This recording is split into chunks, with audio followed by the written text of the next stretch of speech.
आज spoken English का day कौन सा है? डे 23। क्या? और ये आज हम लोग सीखने वाले हैं यूज ऑफ देयर। किसका यूज? देयर का यूज सीखने वाले हैं। आज देयर के ऊपर आज ये कौन सा पार्ट है? पार्ट 3। इस देयर के यूज के ऊपर ऑलरेडी 2 वीडियो बना चुके हैं और ये तीसरा पार्ट है। इस वीडियो में हम लोग सीखने वाले हैं कि देयर का प्रयोग कैसे निगेटिव सेंटेंस में करें। नेगेटिव सेंटेंस का मतलब हुआ, जैसे हम लोग जानते हैं कि देयर का प्रयोग कब किया जाता है? तब किया जाता है जब संख्या में किसी वाक्य में किसी चीज का संख्या बतलाना हो।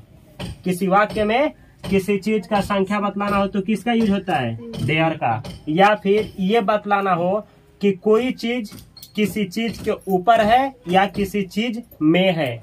जैसे स्कूल में 10 छात्र हैं। छात्र जो है कहाँ है? स्कूल में। चाहे पेड़ पर पंछी है, पंछी कहाँ है? पेड़ पर। तो ऐसे सेंटेंस बनाने के लिए देयर का प्रयोग किया जाता है, जो कि ऑलरेडी पार्ट 1 और पार्ट 2 में हम कवर कर चुके हैं। तो अगर आप लोग डिटेल में इंग्लिश सीखना चाहते हैं और देयर का यूज अच्छा से सीखना चाहते हैं तो सबसे पहले पार्ट 1 वीडियो को देखें, उसके बाद से जो पार्ट 2 है उसको देखें और उसके बाद से पार्ट 3 को देखें तो पूरा डिटेल में समझ में आएगा। इसमें हम लोग सीखने वाले हैं निगेटिव सेंटेंस स्ट्रक्चर। यहाँ देयर का यूज कैसे किया जाता है निगेटिव में। यहाँ 3 स्ट्रक्चर दिए हैं, तीनों का यूज सीखना है। जैसे सबसे पहले क्या लगेगा? देयर, उसके बाद इज या आर या वाज या वर। इज आर कब लगेगा? इज आर लगेगा प्रेजेंट की जब बात होगी, प्रेजेंट टाइम की बात होगी तो क्या लगेगा? इज या आर। लेकिन याद रखना है देयर के बाद इज तब लगेगा जब एक चीज की बात होगी। एक चीज मतलब जब सिंगुलर कोई भी नाउन हो, सिंगुलर हो और उसकी बात होगी तो देयर के बाद क्या लगेगा? इज। ठीक है।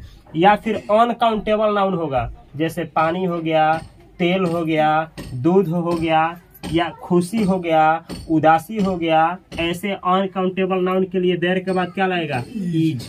चाहे वो टेंस कोई भी हो, देयर के साथ अगर अनकाउंटेबल नाउन है तो प्रेजेंट के साथ क्या लगेगा? देयर के साथ इज। और पास्ट के लिए देयर के साथ वाज।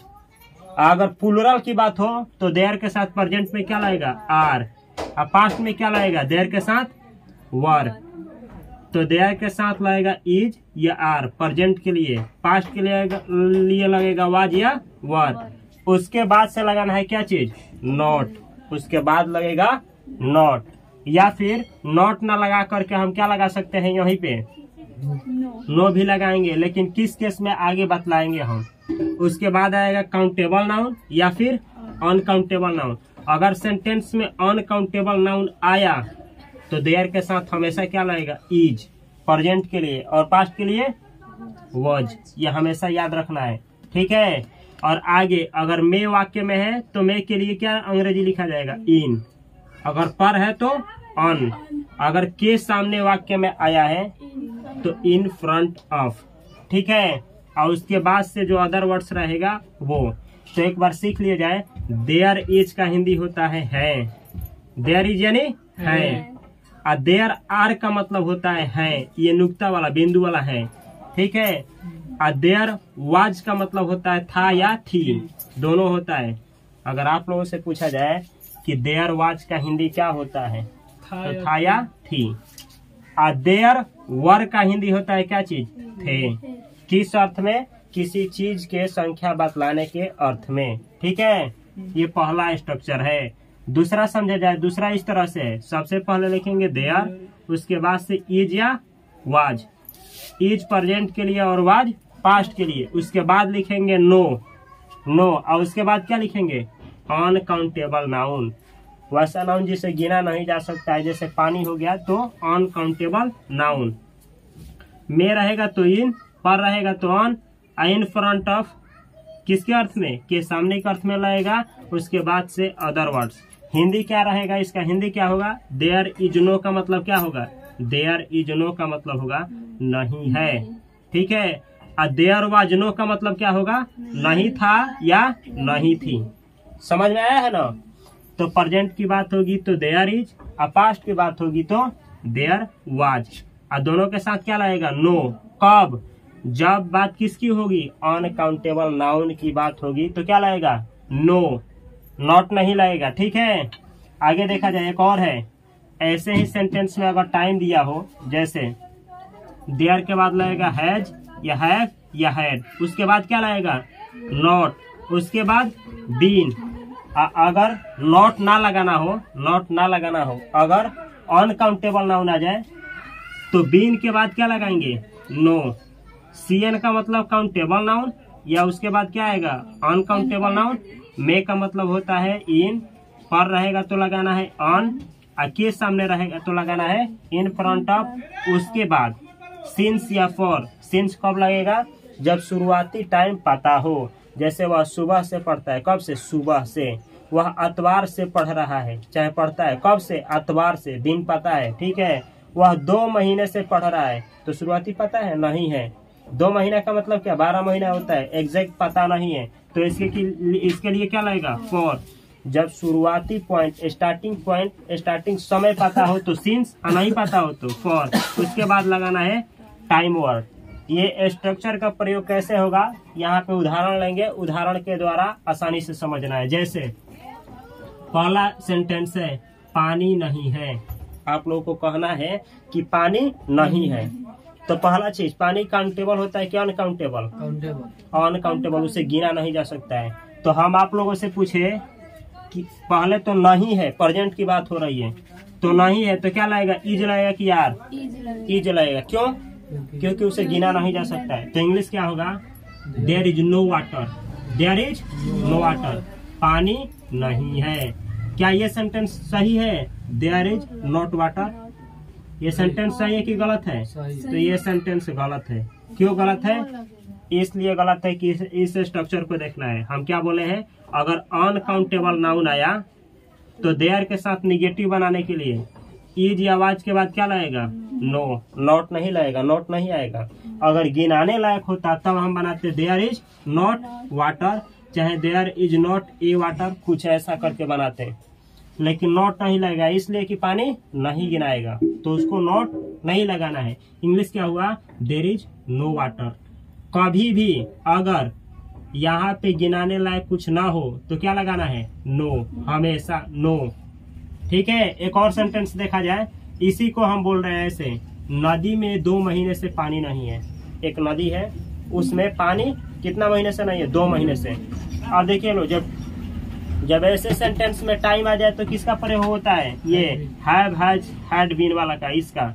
ठीक है, तो ऐसे बनेगा। पहले हम अंग्रेजी बनाएंगे पानी नहीं है, लेकिन पता है कि इसमें क्या दिया है, टाइम, तो टाइम दिया है तो देयर के बाद इसका प्रयोग करेंगे, किसका, हैज, हैव, इसी का ना। तो पानी क्या होता है, काउंटेबल क्या, अनकाउंटेबल, उसे गिना नहीं जा सकता, अनकाउंटेबल। तो क्या लगाएंगे प्रेजेंट के लिए, हैव की हैज, हैज लगाएंगे ना, तो अंग्रेजी ऐसे होगा, there has been no water. देखिए इतना का, there has been no water, पानी नहीं है, इन द रिवर, किसमें, नदी में। अब फॉर 2 डेज, फॉर 2 डेज यानी 2 महीने से, ऐसे बोला जाएगा, there has been no water in the river for 2 days. अब इतना का, पहले हम इतना का अंग्रेजी बनाए, पानी नहीं है, there has been no water. इसमें याद क्या रखना है कि कभी भी अगर नो लगेगा, नो, तो नो कब लगेगा, हैज बीन के बाद, हैड बीन के बाद, या हैव बीन के बाद। समझ में आया है, नो का प्रयोग कहाँ होगा, कभी भी होगा। देखिए लो, कभी भी होगा तो देयर के बाद हैज, हैव, हैड, और उसके बाद आएगा बीन, उसके बाद लगेगा क्या चीज, नो, नो। और वहीं अगर नॉट लगाना हो तो बीन के पहले लगेगा नॉट। समझ में आया है। एक और उदाहरण देखा जाए, आपके चेहरे पर खुशी नहीं था, आपके चेहरे पर खुशी नहीं था, तो पहले हम बनाएंगे खुशी नहीं था, खुशी नहीं था, तो अंग्रेजी क्या होगा, there was no happiness.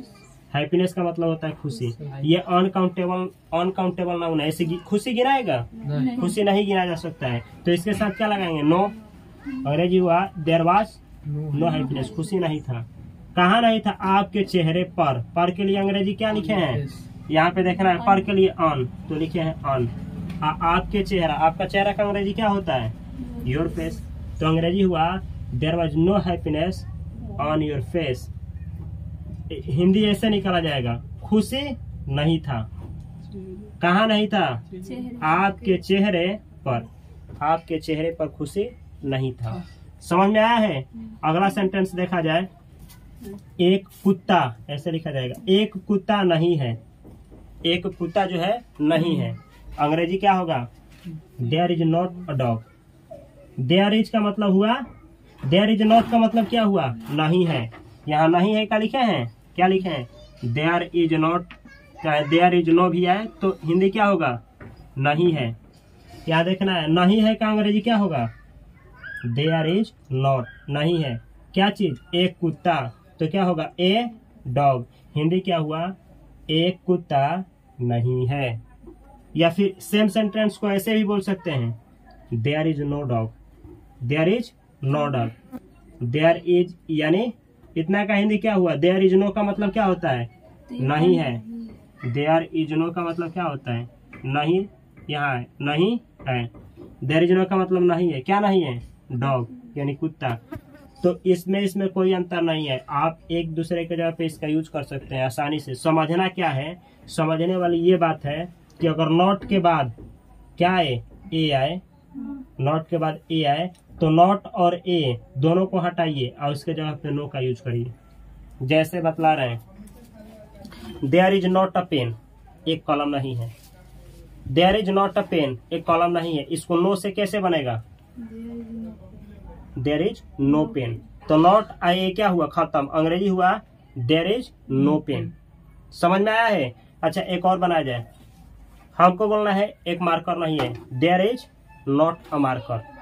There is not a marker, एक मार्कर नहीं है। नो से बनाइए, देयर इज नो मार्कर।